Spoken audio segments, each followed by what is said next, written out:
Robert, I know the practice of inquiry is really important to you in the way you interact and deal with patients and people in general. Tell me a little bit about that. Well, the way I'm using inquiry is that we ask ourselves the question on an ongoing basis as to what's most important and what's most essential to me right now, or this day, or during this time period. And by having an inquiring intelligence that's really being used as an asset, it allows our cognitive mind, our mind, to actually be interested in what's really good and what's really going to support our lives and support other people's lives. And so I found that to be a really useful tool to replace some of the just spontaneous desiring, or that really many times is futile, or reactivity, or attending to our emotional states endlessly, where we're really asking, how am I going to care for myself, for example, while I am angry? How am I going to be supportive of life when I'm afraid?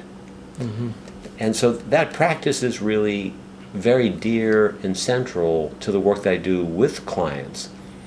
And it seems to also be one of those practices that would be God helps those that help themselves. And I'm wondering how you relate to both what I'm saying about inquiry, or the whole idea that God would help those that help themselves. There's a friend of mine, Jim Steffen, who has a time management program called Aligned Thinking.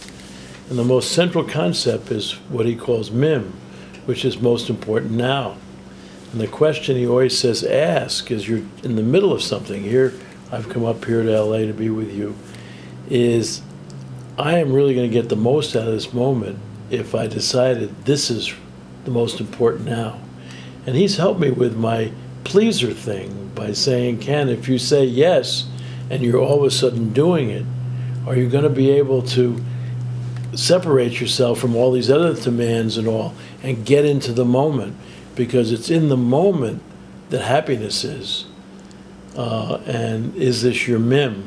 And I think it's so similar, and that's been very helpful to me, because we've been talking on the phone, and he's been walking me through his process, and I went, whoa, that's really important, because people like to multitask at the same time, and I don't care how good you are, is you're not going to be in the moment when you're trying to do 2 or 3 things at the same time. So one of the things I'm delighted about us being together is I've had no other agenda today. I knew that being with you was going to be special no matter what we did.